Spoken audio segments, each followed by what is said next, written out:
boa tarde, professor Marco Antônio Frabetti, professor Sandro, boa tarde a todos aí. É um prazer aí estar participando, não é? Ter recebido aí, fiquei muito honrado em receber o convite. E é muito bom ver também, estou vendo aqui vários alunos, estou vendo as fotos aqui, né? Tenho o hábito de ver várias pelas fotos, estou vendo, temos vários, eu fico, né, olhando para essas fotos, vários semestres já que a gente está vendo só as fotos aqui. Ó, o professor Pedro Veras aqui está presente também. Na Boa verdade, tarde, grande boa tarde, Getúlio. professor, isso aí, vamos lá. Eu vou apresentar um breve slide aqui para vocês. Eu separei apenas alguns trechos aqui, eu até conversei com o professor Sandro, apenas para relembrar, né, o título dado aí pelo professor Frabetti foi o liberalismo aí, né, o liberalismo medieval, numa clara, né, cutucada, inclusive. E aí, então, eu fiquei pensando, eu conversei com o professor Sandro, né, como é que a gente poderia trabalhar isso. E aí a gente pensou em fazer uma breve apresentação aí para vocês, na verdade, retomar, para muitos alunos nossos isso é absolutamente tranquilo, né, mas numa perspectiva que antecede aí ao liberalismo, né, as escolas mais importantes, que, sem sombra de dúvidas, o mercantilismo e a escola fisiocrata. Então eu separei alguns aspectos aí, inclusive alguns textos de alguns autores, mas claro, né, até pela perspectiva do nome, né, o liberalismo medieval, eu não podia, tinha que começar pelo nosso amigo, né, pelo doutor Angélico, não é? O Tomás de Aquino. Então eu vou lá, pego um texto do Tomás de Aquino, na Suma contra os Gentios, e trago aqui, olha lá para ele. Olha o que ele diz lá para nós: a riqueza é boa na medida em que serve à ação virtuosa, e se essa medida for excedida, impedindo a prática da virtude, ela não pode ser mais vista como um bem, mas como um mal. Penso que essa frase do Tomás de Aquino resume um pouco toda a perspectiva, né, da análise, até mesmo em relação à usura, embora a gente não vá entrar nisso agora. O que mais? E aí, claro, né, olha lá, relembrando escola mercantilista, pessoal, tem os pontos aí em destaque para vocês. Olha lá, o que a gente tem de importante? Isso a gente estuda muito. Isso cai, inclusive, no ENAD, né? A gente está acostumado com muitas questões do ENAD com isso. A relação, né, o bulionismo, né, o cobertismo, a questão do ouro e da prata como aspectos importantes, até por conta da descoberta do novo mundo, as questões relacionadas ao nacionalismo, colonização e monopólio do comércio colonial, as questões de oposição a pedágios, impostos e outras restrições internas sobre o transporte de bem. E aí você se lembra, historicamente isso é importante porque a gente está falando de uma transição do feudalismo, e os senhores feudais atravancavam um pouco o comércio, né, a questão. Então isso é importante dentro resolver esses problemas dos pedágios é importante, não é, para as pessoas que trabalham as teorias mercantilistas. Por fim, né, um controle central forte, isso é extremamente importante, é uma característica marcante, até por conta também das questões históricas, o absolutismo e outros pontos, e população numerosa e trabalhadora, que é um ponto também importantíssimo para a escola mercantilista. E aí eu trago um texto do nosso querido Bernard Mandeville, não é, autor, né, da Fábula das Abelhas. Eu pego um trecho dele e trago aí para nós. Olha só, em uma nação livre, em que escravos não são permitidos, a riqueza mais garantida consiste em uma multidão de pobres laboriosos. Como se deve evitar que eles morram de fome, não lhes deve ser dado nada que vale a pena poupar. É interesse de todas as nações ricas que a maior parte dos pobres quase nunca fique ociosa e, portanto, gaste continuamente o que conseguir. O pobre deveria ser mantido unicamente para o trabalho e é prudente aliviar aí os seus desejos, mas seria uma tolice reabilitá-lo. Para deixar a sociedade feliz e as pessoas calmas diante das mais desprezíveis circunstâncias, é vital que várias delas sejam ignorantes também, além de pobres. Né? Então vejam que é um texto extremamente importante aí do Mandeville. Tem um outro trechinho aqui do William Temple, que fala a respeito das crianças, né? Olha lá, quando essas crianças tiverem 4 anos, deverão ser enviadas para o reformatório do país e lá serão ensinadas a ler 2 horas por dia e serão empregadas completamente durante o resto do seu tempo em qualquer uma das fábricas do reformatório que melhor se adequarem à sua idade, força e capacidade. Se for argumentado que então tenra idade essas crianças não poderão trabalhar, respondo que há empregos vigorosos em que as crianças podem ganhar seu sustento. Mas, além disso, há um uso considerável em elas estarem, de alguma maneira ou de outra, empregadas pelo menos 12 horas por dia, quer elas ganhem seu sustento ou não. Dessa maneira, esperamos que a futura geração esteja tão habituada ao emprego constante que isso se provará, com o tempo, agradável e divertido para elas. Não é? Então vejam que interessante. E aí, claro, né, a fisiocracia, a escola fisiocrata, o Adam Smith, no Riqueza das Nações, ele inclusive tem um exemplo, ele quando analisa, né, o Colbert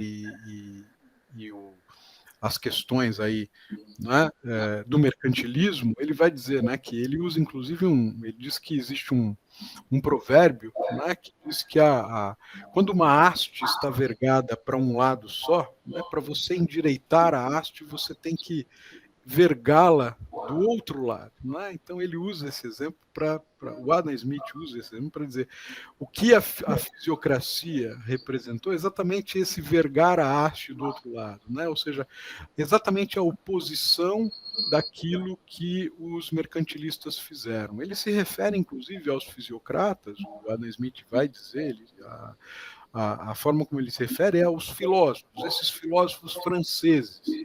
Ele se refere a eles dessa forma por conta, né, da influência da fisiocracia, né, na sua origem, inclusive dentro da escola francesa. É uma reação, portanto, ao mercantilismo e às características feudais aí, né, do antigo regime na França. A gente tem os conceitos, né, e essa reação aos conceitos medievais, tá, da sociedade francesa. Vale lembrar uma frase do Hobsbawm a respeito desse período. Ele vai dizer que a França pré-Revolução Francesa é uma França ainda basicamente feudal, e não é a questão da ordem natural, que é um ponto importante, famosíssima frase, aí, o famoso laissez-faire, laissez-passer, que alguns atribuem, né, a uma série de discussões, realmente quem disse primeiro isso, como foi usado, né, mas é acreditada aí ao Vincent de Gournay, né, e, é claro, a ênfase na agricultura. É óbvio, né, a fisiocracia tem, se há um momento, né, eu costumo brincar, né, que o agro é pop e o agro é tech, é aí, tá? E aí, uma pequena frase, né, apenas do Turgot, que é, sem sombra de dúvidas, um dos mais importantes representantes da fisiocracia, inclusive estando, né, diretamente ligado aí a algumas práticas que prepararam o pano de fundo para a Revolução Francesa. Ele, o fazendeiro, é, portanto, a única fonte de riqueza e, de acordo com sua circulação, anima todos os trabalhos da sociedade, pois ele é o único cujo trabalho produz acima e além dos salários do trabalho. Não é? Então, e aí, só para terminar, né, esse breve apanhado de coisas todas, né, que eu vou deixar aí depois para o professor Sandro, ele já deve estar falando meu, né? Eu vou só apenas citar estava lendo um texto essa semana de um economista. E aí, esse economista, ele terminou o texto com uma frase que me chamou, um adágio, né? Um adágio muito interessante que me chamou muita atenção. Ele diz o seguinte, né? Que na guerra, né? Na trincheira, na guerra, não existem ateus, né? E que, da mesma forma, nas crises econômicas, não existem liberais. Eu estou, evidentemente, provocando o professor Sandro aí, porque o autor do texto é exatamente ele aí. Depois eu explico. A frase não é minha, hein? Pelo amor de Deus. Eu só usei a frase ali para enfeitar o texto. Né? Acho que quando a gente discute essa questão do liberalismo, há uma trajetória histórica que é fundamental nós compreendermos, né? Aqui eu vou fazer um parênteses, só perguntar aqui se o áudio está ok e tal, se está dando muito eco, tudo bem? Perfeito, Sandro, perfeito. Há uma questão histórica bastante importante. Né? Quando a gente... eu já vou até adiantar aqui, né? Na minha percepção, né, as pessoas confundem muito, olhando para a economia atual, né, o que seja liberalismo e o que seja ter uma economia com um bom ambiente de negócios. Na minha percepção, há uma grande diferença nisso. O liberalismo, na sua concepção, e traçando a matriz histórica, como Getúlio colocou e traçou as referências ali do século XVIII, a importância e a influência dos fisiocratas na avaliação do Adam Smith, né? Quando os fisiocratas vão defender o liberalismo, né, porque o liberalismo, na realidade, a ideia central ela surge com os fisiocratas, e o Adam Smith vai beber nessa fonte dos fisiocratas e vai acabar, talvez, se tornando muito mais famoso, né, com relação ao grande defensor do laissez-faire, né, do laissez-passer, né, mas é uma influência clara dos fisiocratas. Quando eles discutem a importância defendem o liberalismo, os fisiocratas e depois Adam Smith, eles estão brigando, eles estão contestando um formato específico de Estado, que é o Estado do modelo mercantilista, em especial, de um Estado absolutista. Então, quando ele vai lá discutir, né, que o Estado tem que intervir o menos possível na atividade econômica, que tem que dar liberdade para a atuação do sistema econômico, por isso eu estou voltando lá nos fisiocratas, lá no século XVIII. Eles estão apontando o dedo para aquele Estado absolutista que defendia unicamente a atividade comercial, garantia os privilégios do setor comercial, da atividade comercial, e ao garantir privilégios a um setor específico da economia, ele criava obstruções para outros segmentos da economia, para outros setores da economia. Tá? Então, você tinha várias regras,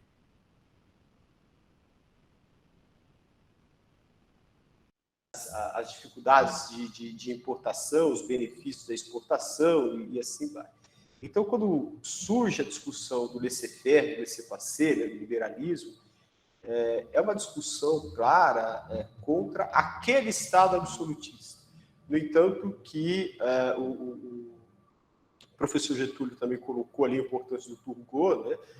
Não é à toa que a discussão do iluminismo, o liberalismo na economia, né, essa amarração do liberalismo com o iluminismo e a Revolução Francesa, elas estão todas no mesmo período histórico. Por quê? Na realidade, faz parte de um único contexto histórico.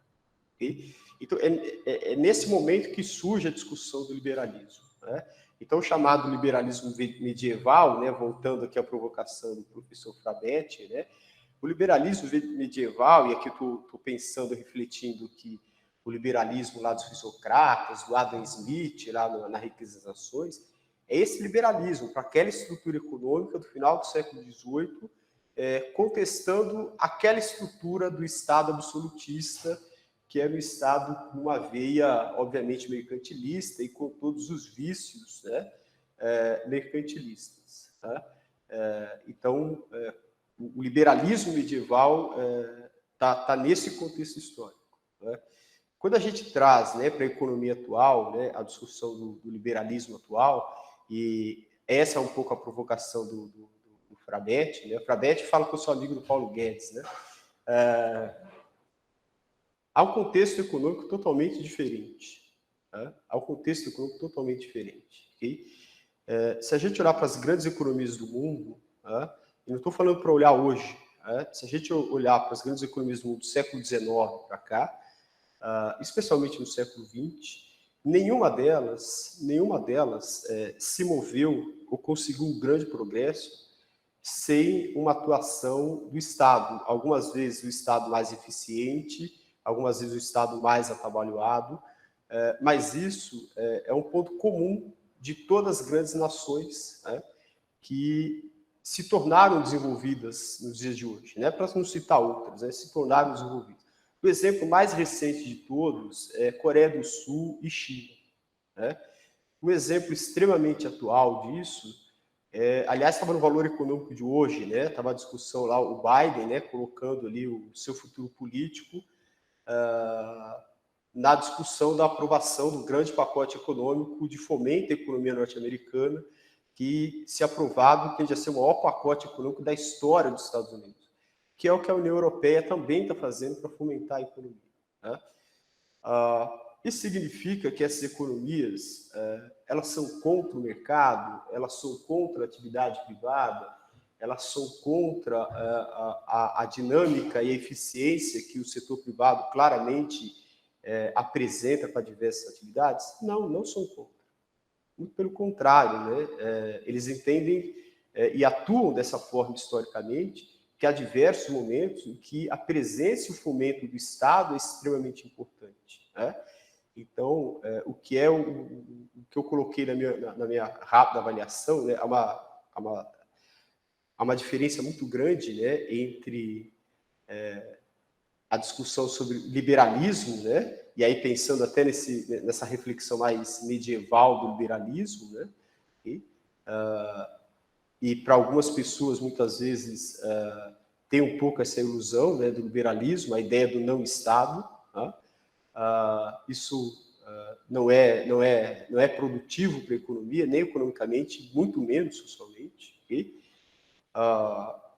Com a questão do bom ambiente de negócios, né? Eu aposto que o que todo mundo espera aqui, seja aqui o sindicalista, o trabalhador, seja o empresário, é que exista um bom ambiente de negócios, né? Que um ambiente econômico que fomente a atividade econômica, que crie oportunidades à atividade econômica e que permita, né, o bom progresso, né, da atividade privada, né? E que é isso que vai, na prática, é isso que vai movimentar a economia e que vai gerar riqueza. Isso está dado, né? Não é o Estado que gera riqueza, né? Acho que essa outra percepção também é importante. Não é o Estado que gera riqueza, é o setor privado que gera riqueza. Agora, o setor privado precisa de um bom ambiente de negócios para gerar riqueza. E quem garante um bom ambiente de negócios é uma atuação eficiente da estrutura do Estado. E aqui vale, então, parênteses, né? Não é qualquer estrutura de Estado e não é qualquer Estado, né? Assim como a gente discute muito, né, quando a gente estuda a economia do setor público, né, as falhas de mercado, o mercado não é perfeito, o mercado apresenta graves problemas, né, não consegue solucionar vários problemas da economia e etc., né? Ok, o mercado ele tem a dinâmica do setor privado, na lógica de mercado, no espírito de mercado, ele tem a sua eficiência para diversas ações, mas também, em alguns pontos, não é o grande foco de atuação do setor privado, tá? O setor público também tem suas falhas de atuação, né? O setor público ele falha muito quando ele tenta atuar onde ele não é eficiente, né? Especialmente quando ele tenta, né, o setor público, né, determinar o que o setor privado quer fazer, né? Acho que não é esse o caminho, né? O setor público ele tem que ser um bom planejador, tem que ser muito estratégico e saber quais instrumentos utilizar e quais mecanismos utilizar para estimular a atividade do setor privado. Eu acho que é aí que mora um grande debate, eu acho que é um debate importante sobre a questão do liberalismo, trazendo essa questão para a economia moderna, né? Ou para aquilo que a gente enxerga da atividade econômica moderna, né? A economia nos dias de hoje não é a economia do Adam Smith, né? A economia do Adam Smith é a economia do início do processo industrial, de várias pequenas empresas, do processo de concorrência mais amplo, do ponto de vista quantitativo. E aqui uma coisa que eu sempre gosto de diferenciar, conceitualmente, eu diria que nenhuma bibliografia vai dizer isso para vocês, okay? Mas é uma questão que eu pessoalmente gosto de diferenciar. Concorrência é diferente de competição, né? Concorrência é um fator quantitativo, tá? A concorrência, por exemplo, eu sempre dou esse exemplo para os alunos. Quando eu vou na feira, eu vou comprar tomate natura, eu tenho muita concorrência, né? Mas eu não tenho competição. Eu não vejo nenhum vendedor de tomate que vai matar o outro, até porque isso não vai fazer diferença nenhuma para nenhum vendedor de tomate e a competição nesse sentido não existe. Há muita concorrência, né? A competição ela ocorre quando a disputa ela é muito acirrada. E a disputa ela é acirrada quando a economia se concentra, quando a atividade produtiva se concentra, que é aquilo que a gente assistiu ao longo do século XIX e século XX. A atividade econômica hoje era uma atividade concentrada. o grande volume de riqueza hoje ele é gerado por poucos e gigantes grupos econômicos, né? Então, não dá para imaginar que a dinâmica de mercado, sem ser regulada, ela vai funcionar igualmente, poderia funcionar no século XVIII, no berço da Revolução Industrial, porque a estrutura econômica hoje é outra, né? Ela é diferente, né? Então, a questão do liberalismo, essa ótica eu chamaria assim mais medieval, né, do liberalismo, né, o não Estado ou alguma coisa do tipo, né, o Estado sempre atrapalha, o Estado isso, aquilo, é uma visão ilusória, né? Se você conversar com grandes empresários, você vai ver que o que eles demandam não é o não Estado, é um Estado eficiente. Isso é uma coisa muito diferente de não Estado, é uma coisa muito diferente, né? Eu diria que, e até por estar dentro, né, de uma estrutura pública nos últimos 15 anos, né, eu arrisco a dizer aqui o seguinte, que as ações do Estado, estou olhando para o Estado brasileiro, mas isso também ocorre em outros estados ao redor do mundo, ok? Ela, infelizmente, ela é pouco profissionalizada e ela é muito politizada. Esse é um grande problema, né? Porque, às vezes, as decisões são muito caminhadas pelo fator político e não são profissionalizadas, não é profissional. Profissional no sentido técnico, no sentido da eficiência do processo, né? No sentido estruturante. Eu acho que aí mora uma distinção, uma dicotomia, que acho que para a grande maioria das pessoas é difícil de entender, né? Principalmente para quem está de fora do Estado e do funcionamento do Estado, para quem olha de longe o funcionamento do Estado. Isso não só no Brasil, né? Estou olhando aqui no panorama geral, né? Eu acho que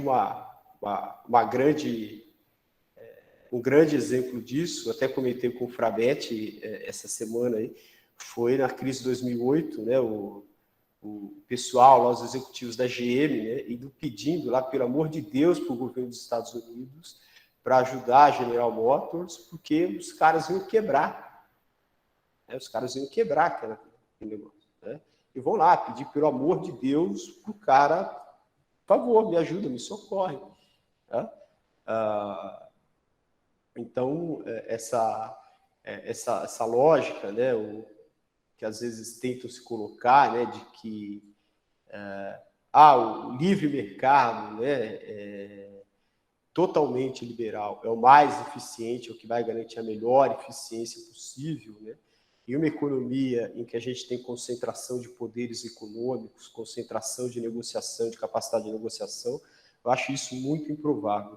A começar pela própria lógica do mercado de trabalho aqui, e já colocando uma pequena pimentada aqui no mercado de trabalho, essa lógica de que seria mais eficiente se fosse permitido cada trabalhador negociar individualmente com o seu patrão. E aqui eu vou fechar aqui a brincadeira, né, para abrir para as perguntas, né? E aqui possivelmente eu estou decretando aqui a minha demissão, né, de uma fala desse tipo, né? Mas é um pouco isso, né? Eu acho que é importante a gente ter uma visão mais crítica e mais realista, eu diria, dessa discussão do liberalismo e a presença do Estado, né?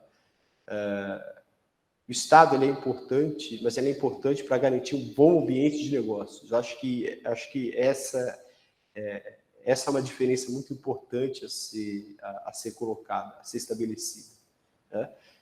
A dinâmica, se pegar a dinâmica da economia brasileira, por exemplo, a gente teve um crescimento muito forte dos anos 30 até os anos 70, crescimento totalmente puxado pela capacidade de planejamento do Estado brasileiro, né? Claro que com outros fatores, okay? Não é só isso, tem outros fatores, okay? Mas quando o Estado brasileiro perdeu a capacidade de investimento e perdeu a capacidade de planejamento, a gente tem aí 4 décadas assim, extremamente sofríveis para a economia brasileira, com o agravante de que essa última década, de 2010 a 2020, ainda mais com o infeliz presente da pandemia, né, e suas circunstâncias, foi assim, possivelmente, pelo menos até onde eu conheço, é a pior década da economia brasileira, da história registrada da economia brasileira em termos de desempenho. Então, Acho que a própria história econômica brasileira mostra um pouco essa importância de uma atividade mais eficiente do Estado, né? E criando oportunidades de negócio, que foi o que ocorreu entre a década de 30 e o final dos anos 70, meados dos anos 70, na economia brasileira. E mais uma vez agradeço a presença do professor Sandro, professor Getúlio, né? Contribuindo aqui com o ensino de qualidade, que é a missão da instituição, não podemos nunca esquecer isso aí. Vocês, senhores e senhoras, né, alunos, vocês serão aí o futuro da nação, como diria alguém em algum momento da história, né? Se não tiver essa formação reflexiva, se não atentarem para isso, e notem, vou voltar ao começo da minha fala, filosofia não serve para nada. Percebam só a maldade que tem nessa frase, né? É a base de tudo, é o fundamento de tudo. Quem não compreende as aulas de filosofia, acha que não serve para nada, vai enfrentar um grande problema na sua vida profissional, na vida social, né? Mas isso será assunto para outras palestras, podem ter certeza. Agradeço aqui a presença da professora Nayara, de todos os alunos também, não é? E temos já um outro evento agendado para o próximo mês. Passo aqui as informações futuramente, tá bom? Por favor, preencham a pesquisa lá que nós sempre fazemos no final do evento, para poder dar um feedback no caminho que a gente vai seguir aqui. Vamos para frente, que tem aula daqui a pouquinho, né? Forte abraço a todos, em nome da mantenedora. Roberto, obrigado, Sandro, valeu, obrigado aí pelo convite, obrigado, Aniara, prazer e valeu, muito obrigado aí aos alunos, a todos que participaram aí. Valeu, pessoal. Obrigadão. E parabéns aí ao Frabete pela iniciativa.